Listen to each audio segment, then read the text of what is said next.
One of the things that I pride most about my practice is that I keep it completely transparent. That is the medical practice with respect to primary care and general practice, as well as the pathology practice. In fact, I am the only independent-based pathology practice in the entire state of Georgia that provides complete transparency in my diagnostic pathology practice. We make our practice completely transparent, particularly with regards to pathology, because it is based on objective findings, and we're confident in that finding.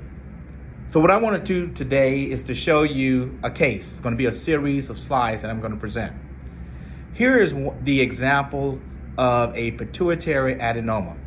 As I push the slide around for you to see the overall gestalt pattern of what a pituitary adenoma would look like. And there are specific aspects of pathology in this pituitary adenoma. Here is one that's coming up now, where you're actually seeing viable tumor cells and necrotic tumor cells. See those areas of light pink? That's tumor necrosis within this pituitary adenoma. So I'm going to keep on pushing around as, again, I show you the overall gestalt of the tumor itself. But you can see even more tumor necrosis here, where essentially the tumor outgrew its blood supply and was compressing on vascular structures as well as neural structure. I'm going to go to the next slide to show you more findings. In this particular aspect of the tumor, I want to show you just how extensive hemorrhagic this tumor was. In fact, this is the normal aspect, but I'm going to scan around and you will see that there are very large zones of hemorrhage as I continue. Look at this. Here is one area of extensive hemorrhage within the tumor. There is some viable tumor there, and this is a nice aspect of what the tumor cell will look like up close, and we'll go back to that hemorrhagic area. But I just want to kind of zero in so I can show you up close just how bland these tumor cells are. This is so typical for endocrine sort of tumor, bland organoid endocrine cells arranged in an organoid pattern in very bland nuclei, small, round, with lots of pale pink cytoplasm. But I'm going to go back to a lower power as I zoom out of this,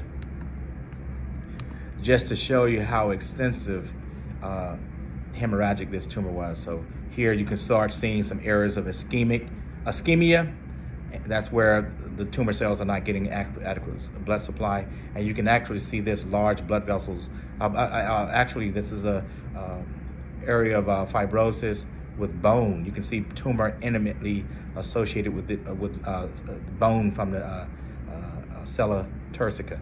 So this tumor was actually perhaps invading into bone, but you would, and then you can see more hemorrhage here from the adjacent blood vessel. And you can see even floating necrotic tumor cells adjacent to the area of frank bleeding, fibrin clot. So this bleeding is from, you can look at that, you can see more tumor cells here. If I go down, just to kind of convince to you that indeed there are tumor cells in this fibrovascular tissue. Let me just go back. See right here, those are tumor cells right there with fibrin clot material. But this was it's difficult to say whether or not this was, this tumor cell had a high proliferative index because, you know, you would have to do certain markers for that. But if you look at based on morphology, you can see that the tumor was obviously pretty aggressive in terms of its extension into surrounding fibrous and vascular connective tissue. I also wanted to show some capsular tissue where, again, you can see some of the neural bundles there, some areas of hemorrhage even within that capsular tissue. And even then, you start seeing more tumor admixed with fragments of bone.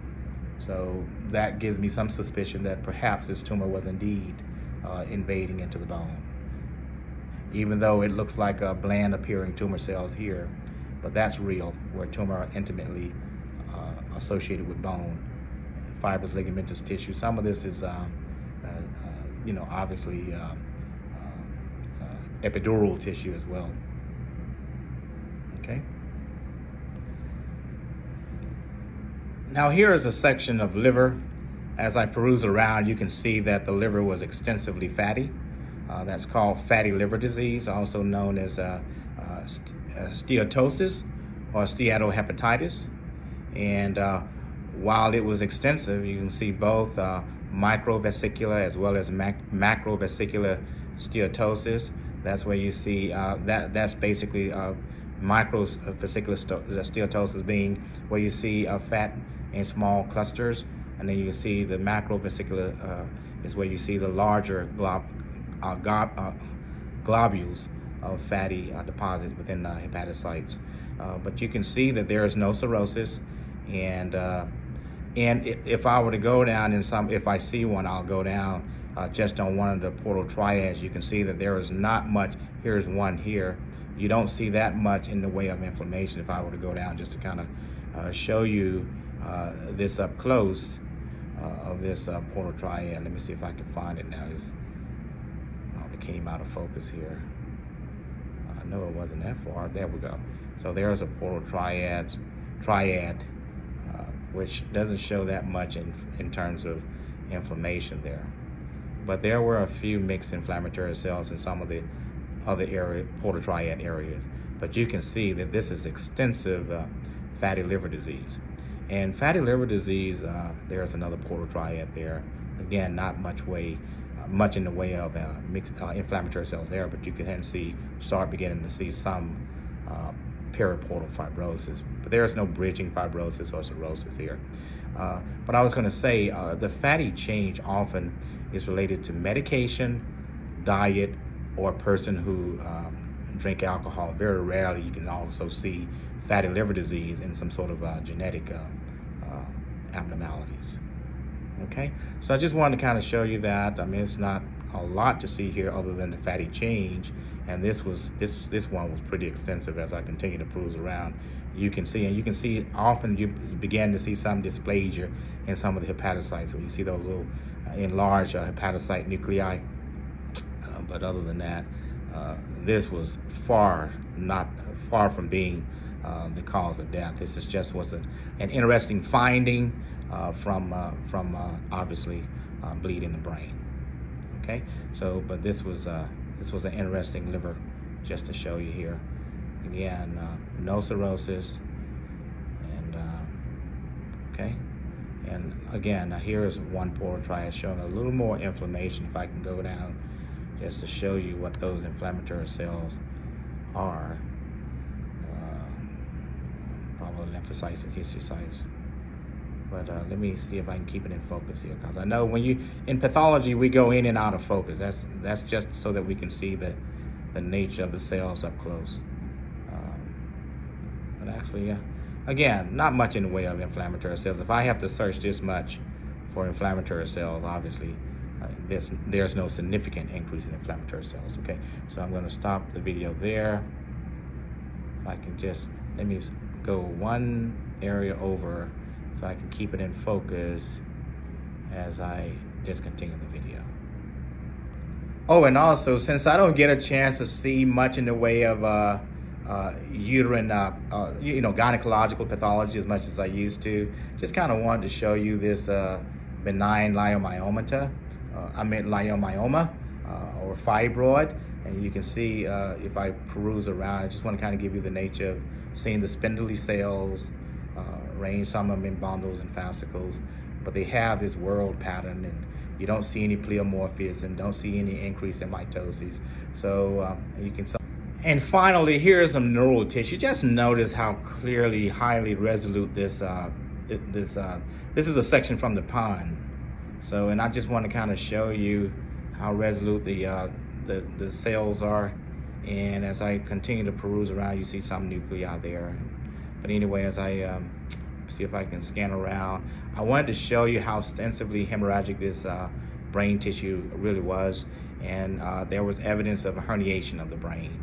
And you can see some hemorrhage here, some subarachnoid hemorrhage here along this superficial surface of the pond, okay, which is a part of the brainstem. So there was brainstem herniation here. Just wanted to kind of show you the area of hemorrhage here. But if you look at it, you can see some dying neurons. You see the little pink cells there. Those are nuclei with dying neurons in this herniated brainstem. Okay. Alrighty. Let me see if I can go closer. See what we get with that. Okay, you can see more. This is pretty good resolution of brain tissue, man. That's some good histology right there. And obviously, you can see some of the neurons. Actually, yes, yeah, those are neurons. Let me see if I can go even closer. Oh man, that's cool. I can get even closer. So I'm just loving my new gadget here, and I just wanted to kind of show y'all what I got here and how I can show the world how I come up with diagnosis here. It's a little edema here in the brain there, and some of these are reactive astrocytes, and some, in fact, are dying neurons. Yeah, some of these are neurons here. Red neurons, that's a sign of hypoxia, or low oxygen within neurons, okay? This was a real interesting case, very teachable case, and so I hope you enjoyed the message here. Thanks.